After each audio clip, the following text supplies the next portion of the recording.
This podcast is proudly brought to you by TermPlus. What I like about TermPlus is its easy-to-use online platform, giving you access to high-yield term-based accounts, providing consistent monthly income. Owned and operated by Pengana, an ASX-listed company with 23 years of experience, TermPlus is democratizing access to global private credit markets. Visit termplus.com.au to learn more and read the PDS before investing.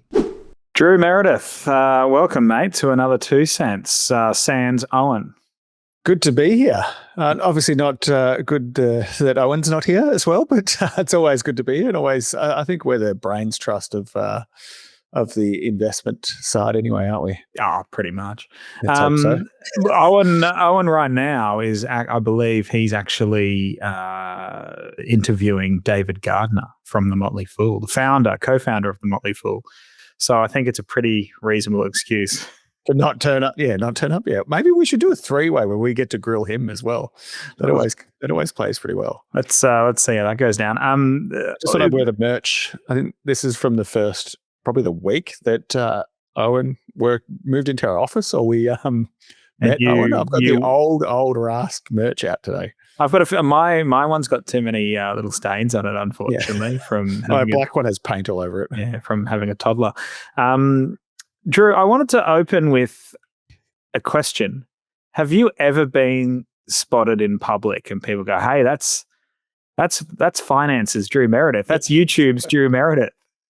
I think what I do is pretty niche. So it does have the broad-based kind of fame that maybe that Owen does. That's put a little dig in there. It has happened once actually, which is I thought, and no joking, I thought it was a massive stitch up with a few friends. It was in Hobart at a brewery. This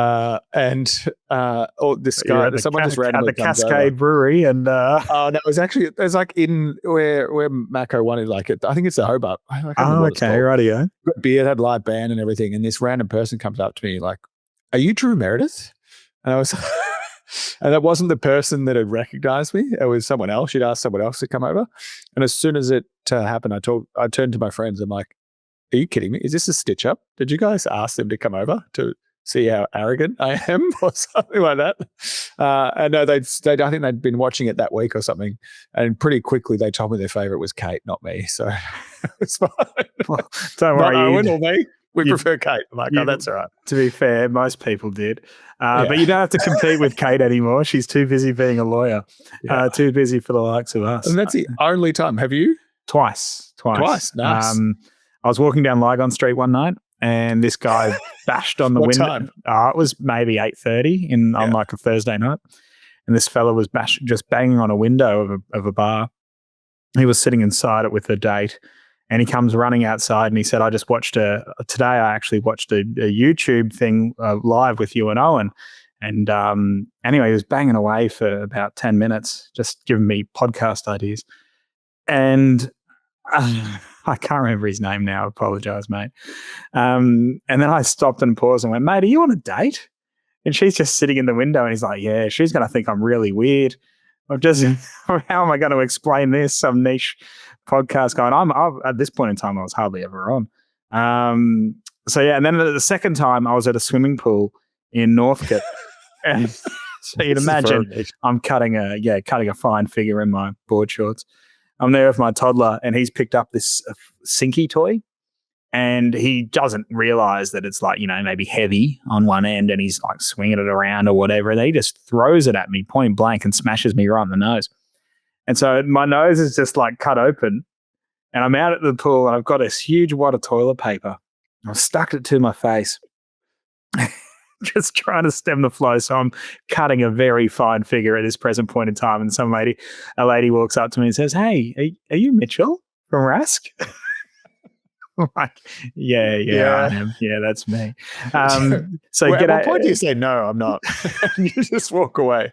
So I was like, so hello, Effie. I'll see you around the Northcote Aquatic Centre soon. Now, the reason I bring this up. There is a reason. There is a reason. Yeah. Owen was actually in Sydney earlier this week, and he was spotted.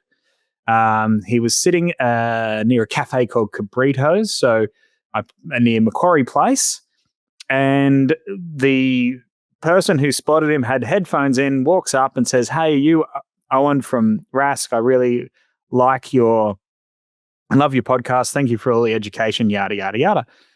And Owen's, as the guy was saying this and pulling out his headphones, Owen said, "Oh, you're not listening to me right now, are you?" But the guy didn't hear it all. And so it came out as if Owen said, "Not right now, mate." Which he possibly could too if you. Owen is notoriously rude. And like behind the scenes, the man's a nightmare. There's that one chance to get it out, yeah. And so Owen is mortified that this fella walked away thinking that he brushed him off and said, "Not right now, mate." So if you are listening, he's probably not anymore. He's probably given up now. Deleted, delete that one. So if that was you, reach out. Please reach out to me, Mitchell at rask.com.au. Owen is mortified that's what you might have thought happened. I'm happy to give him a free book if it helps as well. We'll happily take your golden times from you and refund your money. So if that's you, reach out to us. Now, Drew, now that that's out of the way, mate, what's been making news on the ASX? We've got AGM season coming right up. I read a cracking article actually by Stephen Mayne over on The Intelligent Investor. If you ever follow his stuff, he's an AGM pest, but for the right reasons. He was head of the ASA for a while too. Yes, yeah. So this is a man where if he doesn't like your policies, if you do a placement and say don't do a share purchase plan as well for retail shareholders, he's really standing up for retail shareholders. He goes and will buy $500 worth of shares of that company and he'll run for the board. Yeah. So just a bit aggressive, unusually tall. If you've ever met him, he's like really, well, when you meet someone, you think, Jesus, you're actually a lot taller than I thought you'd be. That's Stephen. So, but anyway, he'll be busy. What company news was on your radar and what AGMs are on your radar, Drew? There's a bit this week. I'm always after the fact of AGM, so I tend to read the fin prolifically. Maybe that's not the best word, but not necessarily dial into these, and you find out a lot. And I think we're mainly invested directly in ASX 100. So usually there isn't heaps of news to worry about. Not too many surprises in those. Usually, I mean, you've got a couple, and you've got a couple of bees in your bonnet as well. No. But I mean, examples in the past. It wasn't even AGMs that created issues in the past. Like Woolworths and the Brad Banducci interview, like that was more like a bigger trigger for concern about the company than anything that happened at the AGM. I never watched that interview. Yeah, I never. Oh, it was a car crash. Yeah, I get that it's hard. Like I've done a lot of interviews, probably the same as yourself, when all your PR team's around you, all the media teams, all the marketing teams. Team? No, when the guests' PR and marketing teams are around you. Yeah, not me. It's like Drew's got his own personal PR team. I have show notes. I don't even look at them. It's kind of that is very obvious for anyone listening. But not on a live but these you're in front. There'll be 30 people around you. You're not at TV. Say your CEO trying to run Woolworths, and then there's an excuse for it on a live interview, and they've all got your talking points. You can't get your talking points right. Like you've seen the AGM meetings in America where they have the entire wall is covered with all the notes and things they have to say because they can't say the wrong thing. Yeah. But yeah, I didn't see any big ones for me this week. I know you've got one, but I've been watching BHP, and I know we promised a valuation or a buy, hold, sell on Fortescue, which I'm going to blame we remembered. Holidays. Yeah, we remembered 9 minutes ago. Immediately before. I promise that will be delivered next week. But it is kind of relevant to that because you've seen BHP get caught up. So second biggest index constituent, I think, or second or third, should still be the second. Biggest index constituent, so everyone owns part of BHP whether they like it or not. In a bit of trouble with the Chinese government at the moment. Yeah, what's going on there? Well, apparently, so the state-run buyer of iron ore, which is China Mineral Resources Group, has banned steelmakers, so all the local steelmakers, which is basically all the incremental demand of iron ore comes from China and their construction, their infrastructure, all those sort of needs. And they banned the purchase of BHP product for the time being. But interestingly, it hasn't negatively impacted BHP's share price. BHP just hasn't kept up with every other company. Fortescue, Rio Tinto are all rallying strongly because buying less BHP sent the iron ore price, all that sort of stuff, or the iron ore price has been rallying. But they're basically, again, this is where geopolitics and kind of these tariff wars go beyond what's happening in political, like in the political arena, and start to step into share markets. So I don't think shareholders, I don't think the market's too worried about this extending for too long. They're just waiting for something to be negotiated. But sometimes even the biggest companies in the world can be hit by this. Just a toy or, a tool in giant government negotiations in some way. Probably because Prime Minister visited the US or something like that. Who knows? It's like, what is the saying? When the elephants fight, the grass gets trampled. Yeah. No, that's quite interesting saying. Our second largest company on the ASX is the grass. The grass. Yeah. But in this case, it's the grass. It is. Yeah. What else? So I think you were alluding to a couple of things that I'm looking out for in the AGM season, or one in particular, is just to see how the mineral resources AGM goes. There's been, of course, a whole heap of coverage of the shenanigans. It's died down a little bit, quite a bit actually. The shenanigans from the CEO and executives that have seen a lot of the C-suite exit at Mineral Resources. Basically, a full turnover of the board as well. Justin Lang has had to find a new gig. This because Chris Ellison is the largest shareholder as well. Like he's still got control. He's still But I think it was 2026. He was meant to be. By 2026, they were meant to be finding a replacement, and for him to be stepping down. That's what he. So that's look. But they put it so far out that people forget, don't they? Like, and if the man makes you money, you're probably very likely to forgive him. And I've met people that work in the business, and and employees love him. So probably similar to Twiggy. Like, I mean, not all Australians and everyone love him, but like the employees within these businesses are just they love the support, the benefits, the benefits, like the daycare, the restaurants, etc. at their headquarters. Quite exceptional. They pay above industry rates.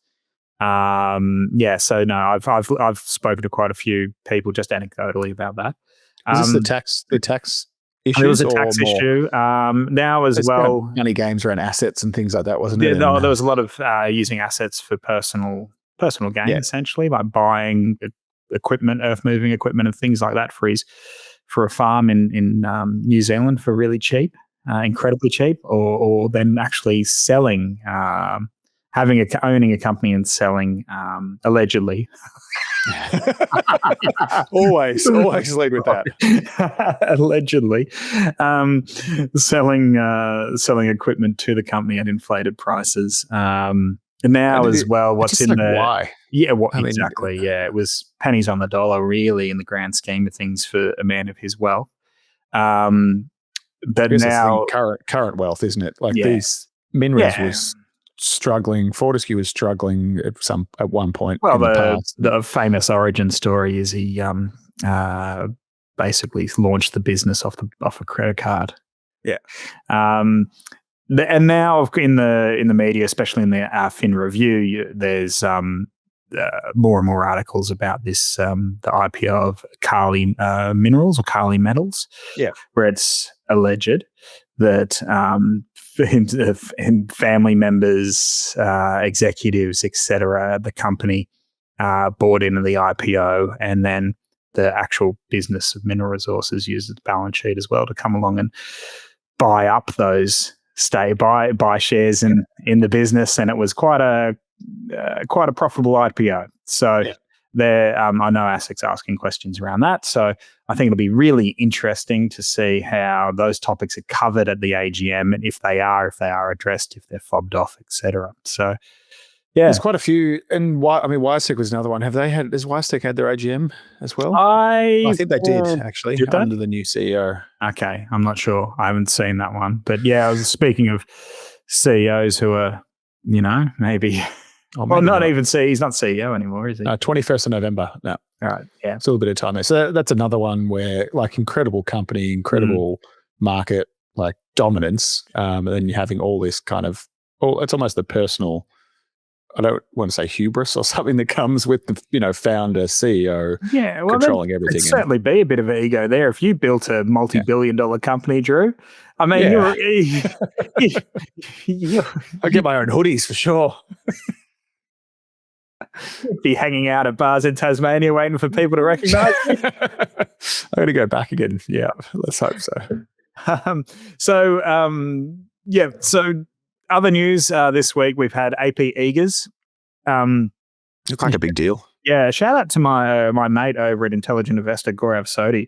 He was writing about AP Eagers, about 24 months ago. Absolutely, for lack of a better term, picked it like a dirty nose. That one absolutely smashed that recommendation out of the park. And so this week, though, AP Eagers just have announced that they're spending $1 billion to buy, I think it's about 67% of cash or scrip? I think it's cash. Yeah, I think it's cash. Because they're raising about 400 million. And so, yes, buying a Canadian car retailer. So that's an interesting play. Is this every time I see an Australian company go overseas, it seems like, the media coverage anyway, it seems like it always goes wrong. I think, but perhaps the media coverage only likes to talk about the ones that go wrong and not the ones that are doing exceptional work overseas. I know that was always a perception. Hey, Australians going overseas, it's a surefire way to blow up money, or Australians bringing in overseas brands. Woolworths Masters. That's the iconic kind of recent example, isn't it? Recent, but that's at least 10 years old now, 15 even. But I remember this was, I think it was Andrew Mitchell I spoke to from Ophir many moons ago. Andrew, if you're listening, I'm sure you're a big fan of the show. I'd love to have you on. But years ago, I interviewed Andrew, and he was talking about this myth as well. And he's like, well, now like technology's advanced so much, Australian companies are pretty damn good. And they're having a better and better strike rate. I mean, there's been some recent examples especially speaking of AGMs, Reece coming up that, they have not had such success. But then for every Reece, there's something like a Nick Scarley that's appears to be having quite a fair bit of success in the UK. I mean, maybe Canada's better than the US as well. Like stepping in financial services companies into new legislative environments, that's always challenging. Canada seems, and I think buying a large share of an existing company, as opposed to trying to launch something or do a joint venture, like those things like Bora was an example. JV wasn't great. Like getting the structure right seems incredibly important. Other businesses that are kind of I wouldn't say going under the radar because they're massive businesses, the likes of Car Group, for example. It's done it incredibly well. They go into these markets, they buy the number one or number two player. Potentially that's where Reece went a bit wrong. They bought a bit of a down and out kind of player and thought we can do a bit of a turnaround here. That's interesting. You mentioned one thing was Macquarie Group, and this was it early this week? So I'm sure we covered on the retirement podcast, and I think we chatted about it as well, the First Guardian. Shield Master Trust. So Macquarie are going to cover the losses there for people who held it on their platform. I think I got to check whether it's just a super platform. So this Shield Master Trust, there was obviously fraud involved. There's ASIC investigations, and people invested via Macquarie's superannuation wrap platform are being made good up to the tune of 320 million. Basically, they're buying the units back for the full price, and then Macquarie will take those units and go through the insolvency or the administration process in the back end. I thought that was a fantastic outcome for. Fantastic outcome if you held those units via Macquarie. Exactly. I do believe that, and I could be wrong here, but I think I read that Net Wealth came out and said, hey, they're treating this like a case of fraud. Yeah. So much smaller exposure than Macquarie. Much more. Okay. Yeah. I think there was a research report that said something like 100 million, 110. But it puts pressure. Like if one platform's going, we probably could have done better due diligence. We're going to pay out. It'll be interesting to see where that goes and different. Do you want to maybe spell out a little bit more about what happened with that Shield Master Trust? So essentially, it was invested in a lot of property developments. And then fraud. And fraud. Money was literally just ripped out the back of it and invested into personal assets but it was like 1.2 billion. So I think 1.2 billion was raised. It was high. It wasn't. They were developing a hotel in Venice, I believe, supposedly. And then no one actually knew this. Like when you were investing, they didn't tell you where the money. They told you it was being invested, but they weren't telling you it was a Venice hotel or no expert in Venetian hotels. But basically, heaps of marketing. I think a lot of it was social media driven. Compare your super and all the advice. People got statements of advice. They got there was a super review, and it was all based on getting more from your super fund. Right. So the long term average return from a balanced growth super fund is like 7%. Yeah. Which they were offering 15. Oh, that's right. great. Yeah. The rule of 7. But they were offering and talking about 15% returns. They're modeling, according to the AFR and other research and journalists have said, they were modeling. So when we do a financial plan, we look at what potential returns you get and what that means for your outcome. They're modeling 15% in their returns, which is, I've never seen it above 10 when I've done modeling. We're well below that. We try to be very conservative because you will take as less risk as possible to achieve the goals that you want. And it was all aggressive to get into this product that apparently was going to deliver 15% returns. And then, it went into associated property trusts. Some of it was fraudulently used. A bit of related party transactions, etc. So, what I think and the big 1.2 billion in a short period of time. What a lesson on this one though for a lot of people is just because platforms are becoming, they're very common. Powerful.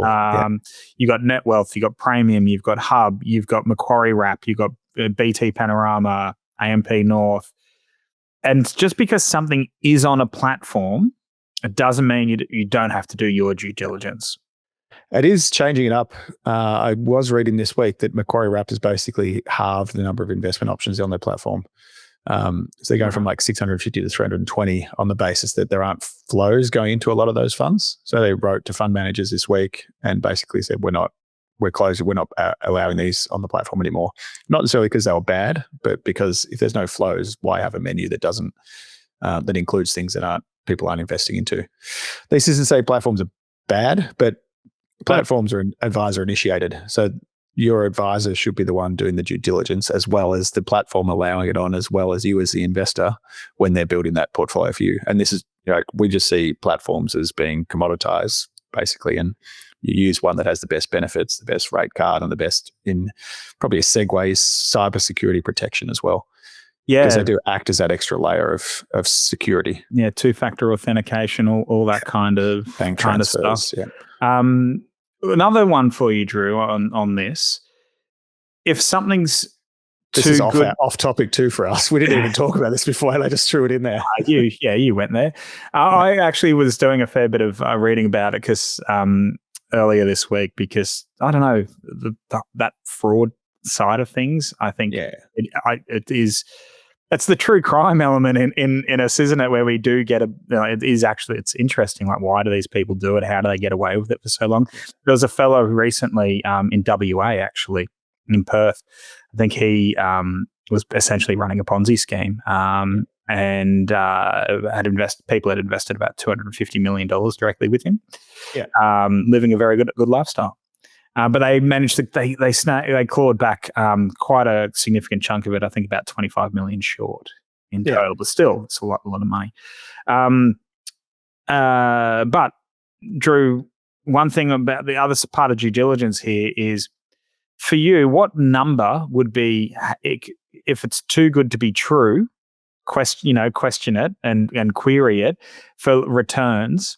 If someone's saying 15%, 10%, 7%, 8%. What's on a high growth balanced kind of, what figure would you say what would you say is average, and what's too good to be true?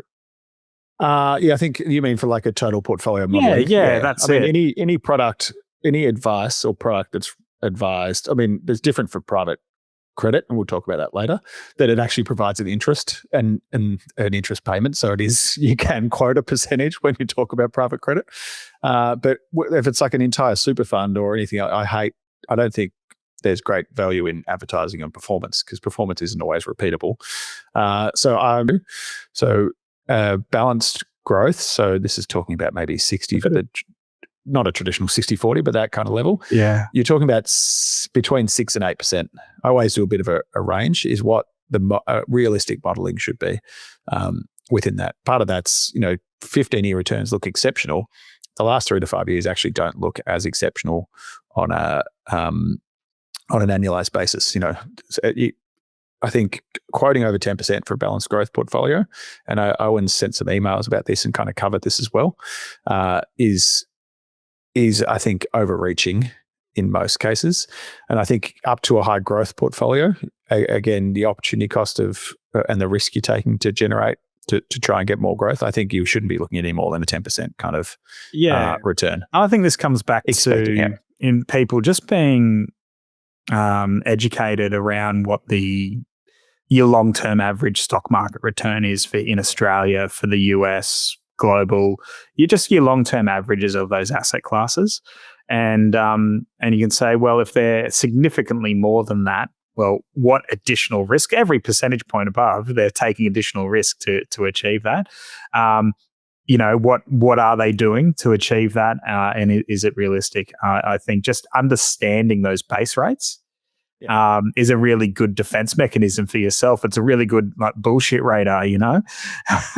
And it's easy to, we all want to do better. And we all, there's this natural tendency. There's two things in finance marketing. It's fear or greed. Yeah. And this, both of them work exceptionally well. Not that we are good at either of them, but some groups are. So they're always triggering that impulse. You could be doing more. We can get more. We can do better. Crypto is probably part of that too. And then fear is on the other side, where it's the market's going to crash. You got to buy gold, or you got to buy it's always this kind of at the edges. We market pretty boring. Have you watched any documentaries on? So we're going off the rails here. Have you watched any of documentaries on Bernie Madoff? I haven't. I just can't when there's profit from fraud. I just struggle to watch it. Short. I've found it fascinating. Yeah. Have you ever seen a chart of his returns? Of the fund's returns, alleged returns. Yeah. It's basically like a straight line. It's just making numbers up every year. And it wasn't outrageously big numbers, outrageously large returns.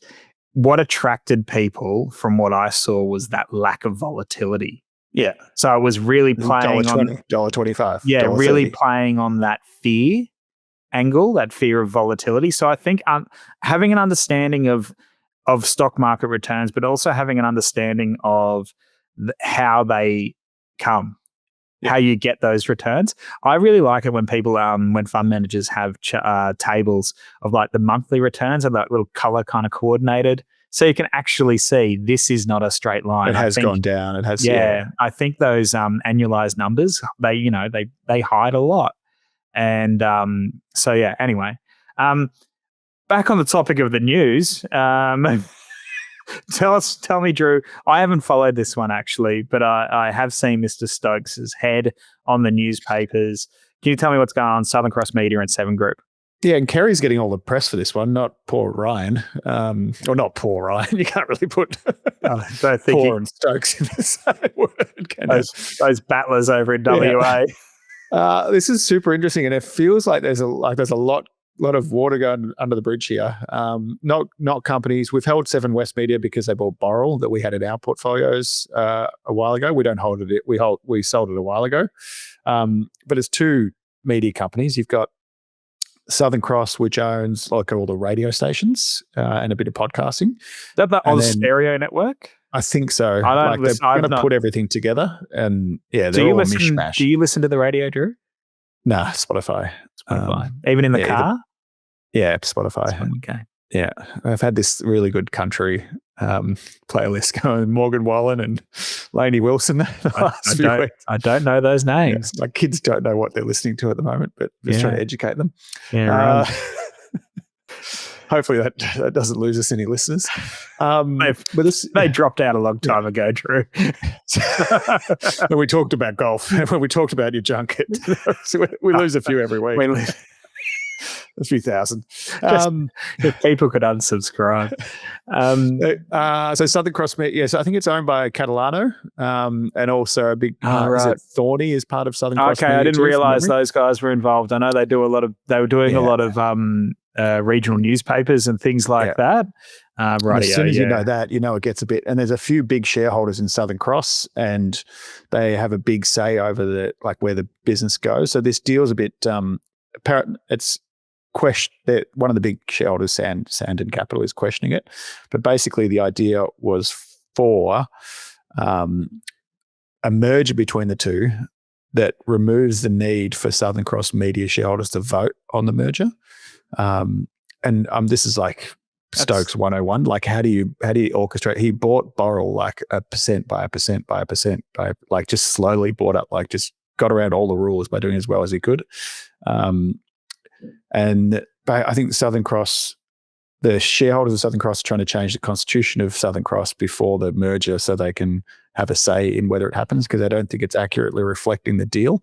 But you're basically putting together TV channels, newspapers, and podcasts and radio. It's like, I'm pretty sure that's where we were 15 years ago.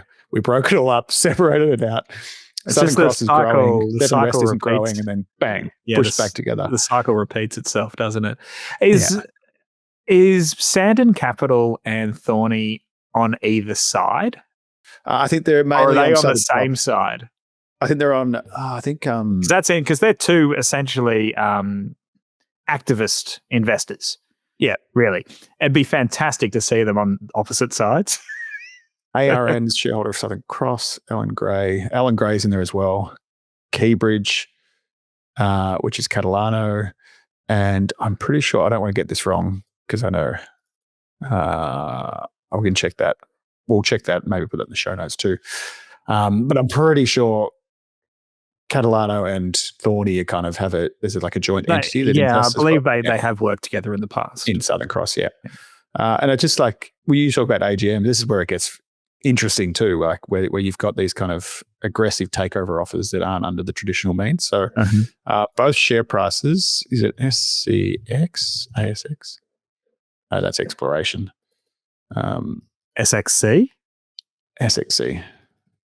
Yeah, we're putting a few letters together that are dangerous together. Once again, thrilling podcast content here as we try to work out the ticker code. So it hasn't done as well as you'd think. It's up, Southern Cross Media is only up 6% in the last month, even with this deal. So obviously, the key shareholders are a little bit concerned about it. And then Seven Group, I think, is doing better. Seven Group up 3%. So it's, I don't know.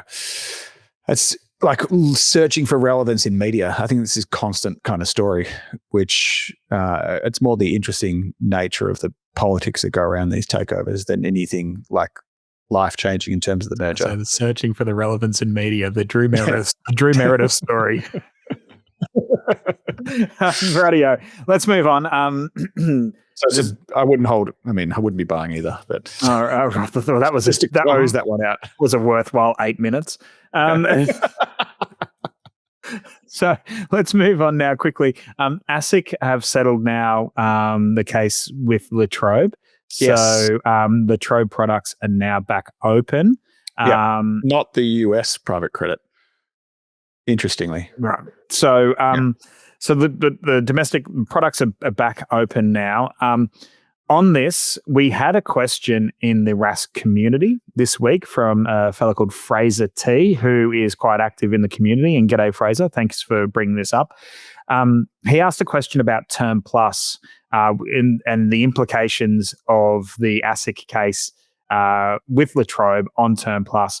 And so what I actually did was think I'll just go straight to the source. I reached out to Nehemiah Richardson from TermPlus, and I had this conversation with him just a couple of days ago. So we'll run that now. Nehemiah, I want to start with a question that has been put up on our Rask community forum. And I thought I'd just get you on the podcast, come straight to the source, because I think you're the best person to respond to this.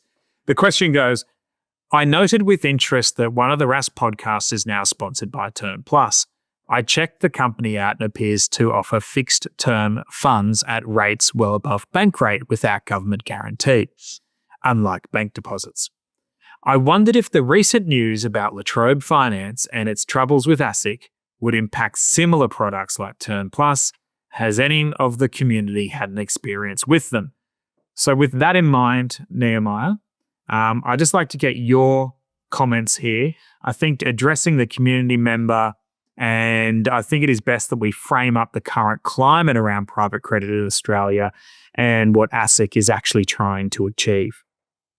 Yep, sure. There's a few different ways we can go through this, so kind of bear with me. But I think maybe the first thing to cover, and given the start of the question, is I just wanted to say that it is very important that people understand, and we say it over and over again, as you know, that TermPlus is a product that is not a bank deposit. We are not a bank. We don't have a government guarantee. We are not regulated by APRA because we don't take deposits. So we're not a deposit institution. And we would never represent ourselves in any way, shape, or form as a bank. And that's why and I'm doing it now, I just want to emphasize that.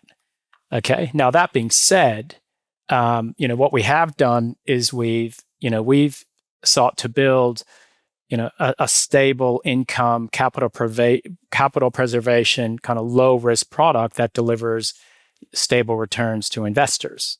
Okay, which I'll come back to because it goes to some elements of the question.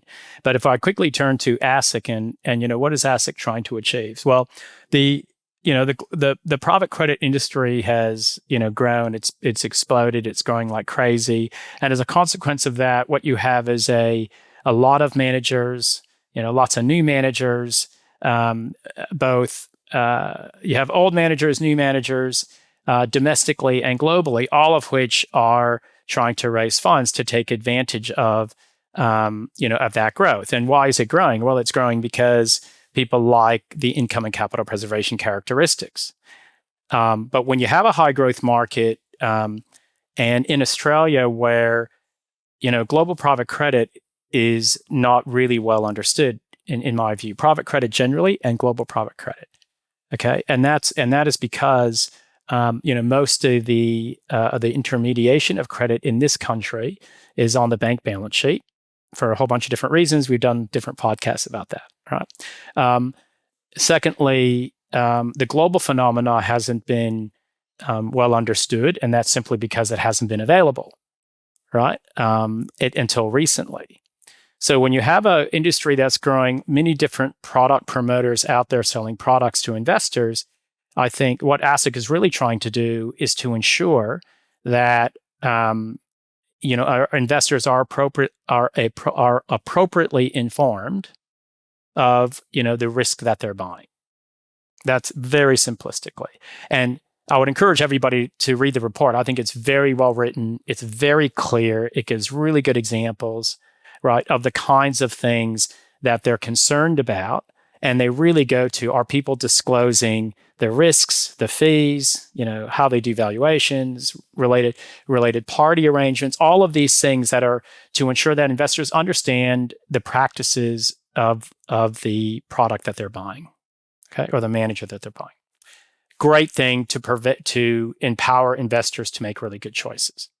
So then if we turn to, what they're doing just quickly, what happened with Latrobe, I think Latrobe, the Latrobe situation was ASIC had a concern, and what their action was really about the marketing and distribution obligations. It wasn't, okay, and within that context, it was, I guess, a concern that, Latrobe generates its returns from, a concentrated portfolio. When I say concentrated, I don't mean by the number of individual loans, concentrated in specific asset class. Okay, so because their returns are derived from Australian residential and commercial property, I think ASIC was just concerned that investors may not be aware of that overall concentration risk of the asset class, not the individual number of loans. And so as a consequence of that, they asked La Trobe to have a look at who they should be offering the product to, and making sure it would only go to investors who for whom it would be appropriate. Okay, they weren't really opining on La Trobe's practices or any of the things the other things that were raised in the report. And I think that's a really important sort of distinction, because one is about the standards that you have and how you manage, and then the other is about who you market it to and is it appropriate for them, et cetera. And that's really what they were touching on. And as you saw, La Trobe made adjustments to that. So that's really what happened. And then finally, if I go to, product and, how does it affect products like La Trobe and how does it affect products like TermPlus? And what I would say there is, we are not a bank, as I said earlier, but it's important for people to kind of understand, whether it be La Trobe or ourselves, what is under the engine that drives, what's the engine that drives the returns? Because I'd say, when you look at us, we have what drives our returns is fundamentally, different to in our term products. 1, 2, and 5 year is very different to what's driving La Trobe returns. As I said, La Trobe is they're backed by commercial and residential real estate, and they're only focused in Australia. Right now, our product is backed by thousands of corporate loans that are made by institutional quality managers that have long track records of delivering returns through dynamic environments. And a lot of the things that ASIC is looking at and looking for in relation to transparency of disclosures, et cetera. Well, the global private credit environment grew up with institutional investors who expected all of those things. And then on top of that, we partnered with Mercer, who's been around since the inception of the industry, that does due diligence on all the managers, and we only invest in their top-rated managers. And at the heart of what they look at are exactly those issues that have been raised by ASIC. And so, for our product in TermPlus and what underpins it, we would say, we're backed by very mature, very sophisticated managers who've been subject to diligence by very sophisticated institutional investors. And then on top of that, we've had, a sophisticated investor manager and consultant in Mercer who actually then looks at and diligence on the same basis, right? Yeah. So what we're also getting at here, and you touched on this right at the start of this conversation, is that private credit is a huge asset class. And with all these opinions now popping up, it does become quite apparent that it's maybe a misunderstood asset class, and all the different types of private credit are actually being lumped together as one. So what kind of misconceptions are you seeing out there that maybe trouble you the most, or you think need clearing up the most? Okay. So look, to be honest, I feel like and you've already hit the nail on the head, and I don't mean to be overly simplistic, okay? But it's specifically the misconception, between, that the misconception that Australian private credit and global private credit are the same, okay? And that really comes from, I guess, very selfishly, I should say, because we look at ourselves as we're an innovator in the space, because we are bringing what has been an institutional sort of asset class, to a wider set of investors, right? And so the biggest challenge for us has really been educating investors about the benefits and the scale and the maturity of the global private, credit asset class, and why it delivers, the superior returns relative to risk. The returns relative to the annualized volatility beats every asset class. Whether it be equities, investment grade bonds, high yield bonds, et cetera, if you look at it against any asset class, global private credit has a better return versus volatility than any others. Now, when people look at our product, though, I think a lot of times they still will look at it and say, well, you're just a property fund, or you're more risky than a product like Latrobe or some others because we pay better rates. But to me, that goes to the whole misconception. So, and I liken it to, if you go back 25 years ago, 30 years ago, you'd have people saying you should only invest in domestic equities in this country. And you go to today and, you would never have an equity portfolio that, a diversified investment portfolio where the equity portion of that portfolio did not include a significant allocation to global equities for the diversification and for, some of the, additional characteristics that actually global equities can bring to portfolios. And I feel, global private credit over time should get to that point.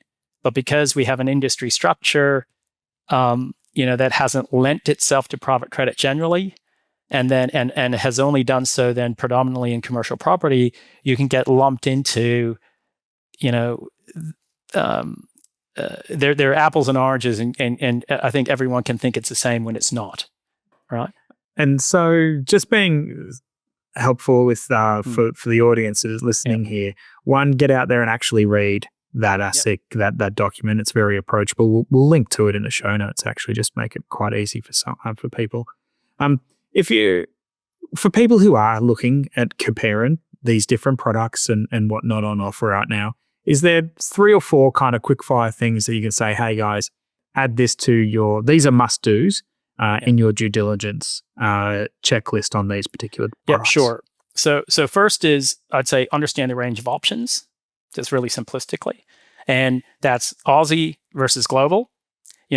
What is in the Aussie portfolios, and what is it, what isn't it?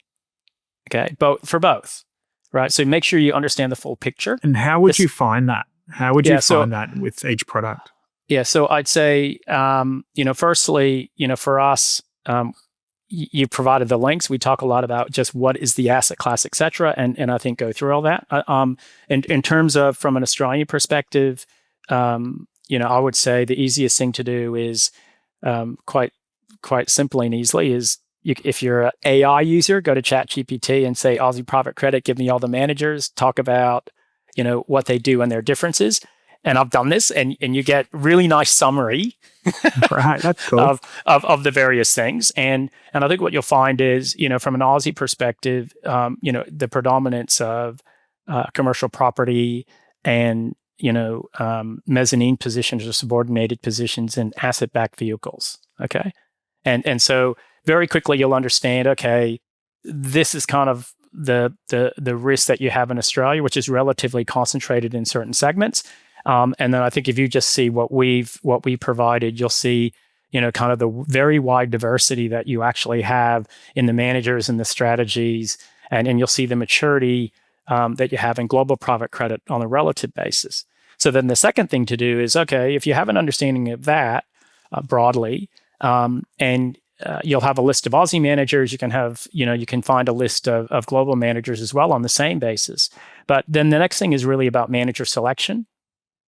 Okay. And I think, in that context, I'd be looking at, who's got long track records of delivering performance in dynamic environments. Is the fund manager fully aligned with you, the investor? So what skin in the game do they have? How transparent are they in relation to what they do, and how they are remunerated? How strong is their governance, which goes to valuations and independence evaluations. And so that's kind of the second thing. And look at the ASIC report, because they'll give you a list of 4 things that you can say, I should tick across those things. It's really, really it's good. Giving you a checklist, hasn't it? Yes, right. Yeah. And it also gives you an example of good practice versus what they would deem to be bad practice or practice that needs to be improved. Okay. So you can create your own scorecard. And then the third thing I would say is diversification. We are big believers in diversification. Okay. We don't think you should take single manager risk. We think you should be highly diversified. Okay. And in credit, you don't get upside. You only get downside. And therefore, diversification is your friend. So have a look at, for any individual manager that you look at, how diversified, how concentrated may they be or not. And that goes to, is it a single strategy or a single asset class, right? And how diversified is their portfolio? Are there single name concentration risks so that one thing can actually impact the whole portfolio in a negative way if it went down? Those are the kinds of things that you look for with diversification. And then finally, once you've done all that, you can then make an informed choice as to, is it suitable to your needs? And that goes to your risk appetite and your liquidity, meaning, can I lock up my money for a long period of time, or do I need to be able to monetize the investment that I have in a short period of time? So, like a 1-year term account for us, don't invest in it if you actually need the money inside 1 year. Yeah, that makes complete sense. Nehemiah, I really appreciate you joining us, mate. I think that was a really good, succinct overview. We'll link to all of these resources in the show notes, but also, I know we're going to have you back on the show numerous times in the coming months. So really appreciate it, mate. Yeah, fantastic. Thank you. Always a pleasure to be with you guys. Thanks, Mitchell. Rightio, Drew. Another story that has come to my attention today. It's in the FT, the Financial Times. Oh, yes. Bad news world over. Bad news. Bad news for Japan. The headline is, Japan days away from running out of Asahi Superdry after cyber attack. So essentially, a cyber attack go to Japan. Has brought 30 of Asahi's factories to a grinding halt for an entire week. The cyber I see what you're doing here. Yeah. The cyber attack disabled its ordering and delivery systems for the company. So retailers are expecting empty shelves as the outage stretches into its 4th day with no clear timeline for the factories recommencing operations. Superdry could also run out at izakaya pubs, which rely on draft and bottles. So now given that Asahi also makes a lot of other beverages, it also makes baby food, et cetera, et cetera. So it's not just about the beer here. Yeah, that's just the CUB. It's so this is shut down. It hasn't had them to shut down the Carlton Draft Brewery, has it, in Australia? Just Japan. It's just the orders. Let's not freak everyone out. Sorry, don't panic. There's got to be grand final weekend. There's got to be panic buying. It's like the toilet paper saga all over again. People running out with 5 slabs. Australia is okay. We're all right. So the back to this. It's shut down its delivery order system. I believe they're actually trialing at the moment paper delivery and order systems over there just to try and get things back on track. However, this has shut down 30 huge factories of an enormous company. In Japan. So we're not talking about a little mum and dad shop here. And so I think this is a really good segue into looking at cybersecurity ETFs. I know Owen's tasked me with looking at a couple of satellite investment options for our Rask Invest portfolios. And I have been looking at Hack, the Beta Shares Cybersecurity ETF. I've been looking at Bug as well, the Global X Cybersecurity ETF, sponsor of the show. Drew, I know you guys have been looking at them as well recently. We did a similar thing, yeah. Yeah, with the advent of AI, with just the sophistication going on. And then you've got like a lot of companies operating on legacy systems, and they're not updating your IT stack is expensive and a seriously large project. Especially imagine updating the Asahi IT stack. Just print out some more pads. Yeah, it's fine. So tell me, Drew, what you guys have been looking at from the cybersecurity side of things when you're looking at Hack and Bug. What are you trying to get exposure to? Yeah, I think the kind of step back from this is like we naturally have a core exposure that has a lot of Mag 7 in it. So you're already holding, most of our portfolios have got some passive and some active exposure to big tech. So you're getting heaps of AI, and not that we're worried about the valuation of Microsoft and Nvidia and all these companies that growing at ridiculous rates, but it's more like, where can we put the next incremental dollar, and what theme, because we know AI is not going anywhere, but what themes are kind of, you're almost thinking picks and shovels to that.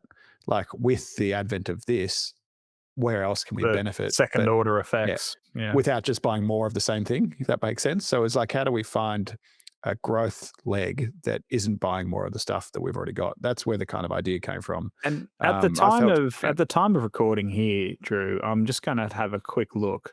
Like, looking at Hack over the last 12 months, the ETF has done 27.83%.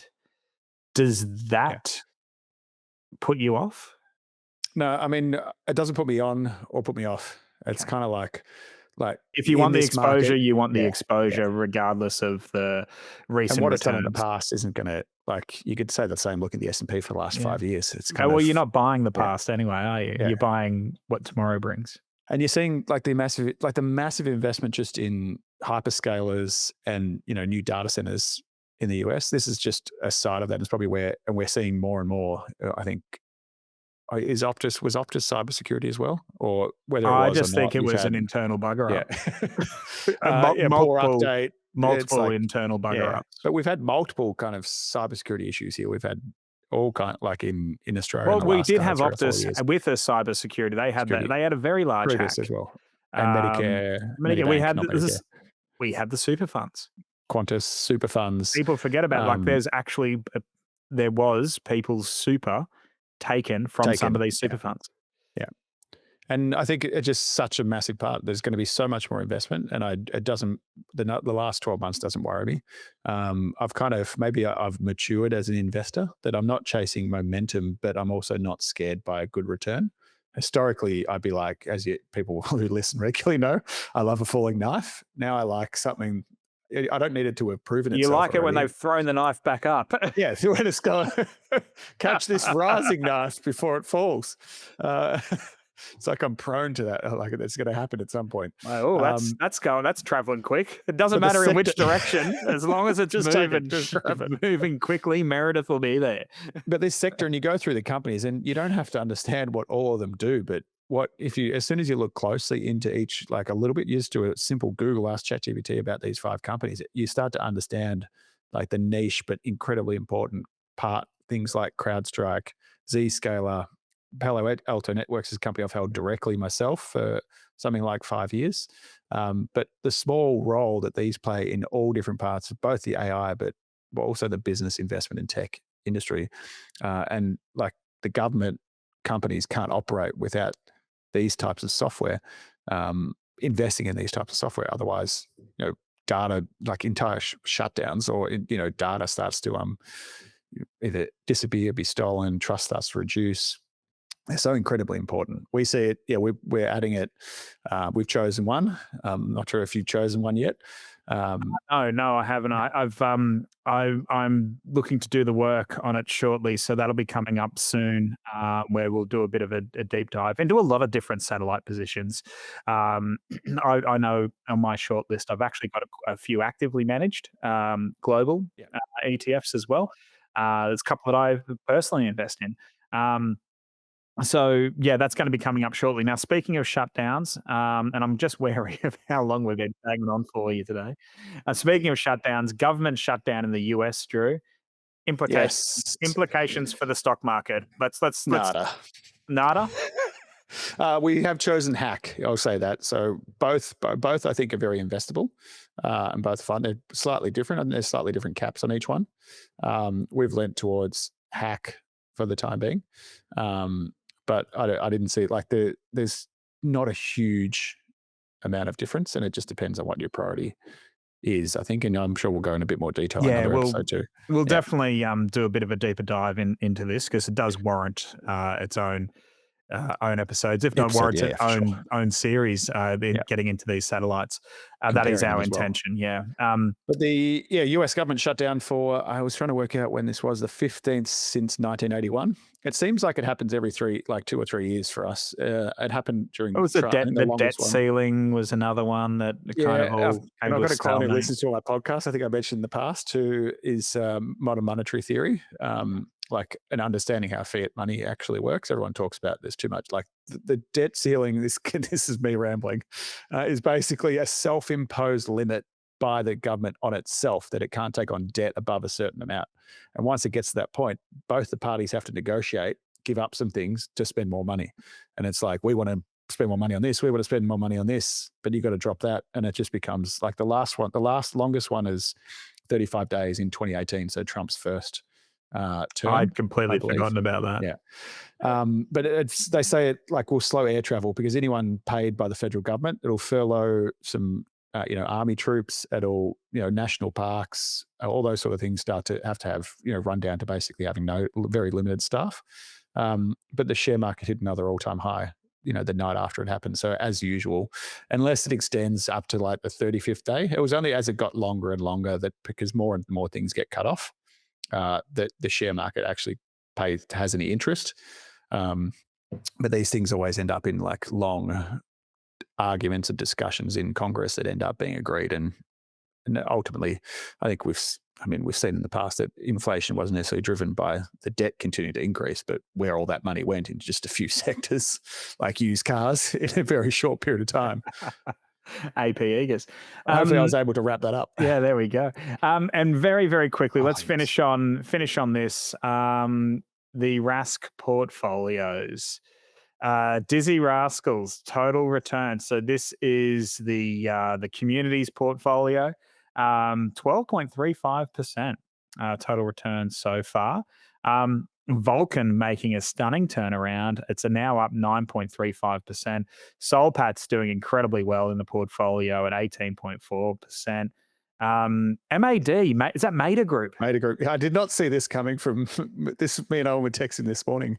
I was doing a victory lap for my 2 basis points that disappeared pretty quickly. Mader Group, like, be careful.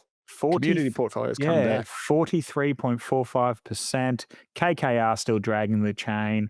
ASML dragging the chain down 40%. Let's go to this is the best one, which is Owen's, as titled by our producer Monique. 16.69% total return. GGUS, 14%.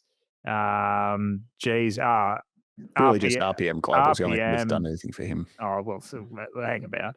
RPM up 52%. Wesfarmers 31, almost 32%.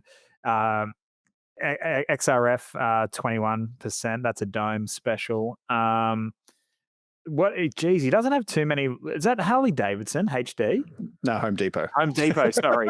I was like, that's very off-brand. Yeah, brand. I was like, wow, I didn't think he had it in him.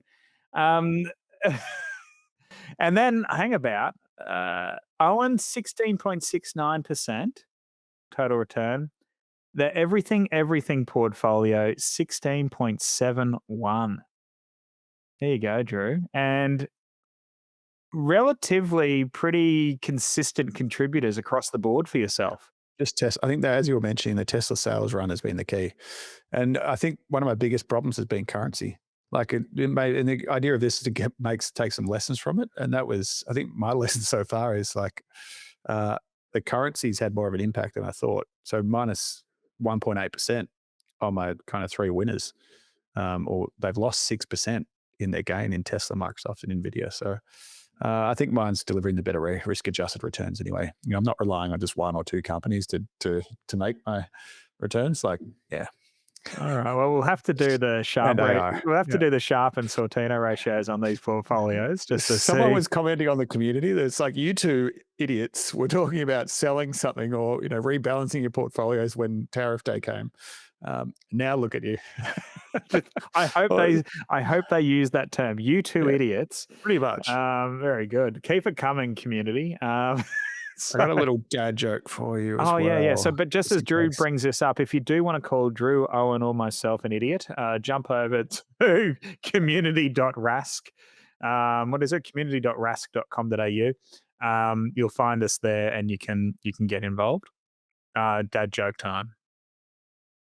Just found this one on Reddit, the best place for jokes. So I knew a guy who was arrested for stealing hay. Unfortunately, he couldn't make bail. Oh, that's good. I like it. I was quick. I almost forgot that one. So there we go. You were reading it. Anyway, on that note, Drew, good to see you, mate. And I believe Owen will be back in my seat next week. And please make a note, you owe people a valuation of Fortescue. Yeah, I'll bring that with BHP and Rio. I'm going to do 3. Yeah, heard it here. All right. Thanks, mate. We'll catch you soon. Good to see you. Cheers. Thanks for watching this episode of the podcast. If you want to hear more from us, you can get daily videos and podcasts on Rask's YouTube channel. Or if you want to enroll in a free course on investing, property, business, money, you name it, you can join over 34,000 other students and enroll in a free course on the Rask website. Simply head to www.rask.com.au and follow the prompts. Thanks for watching this Rask podcast.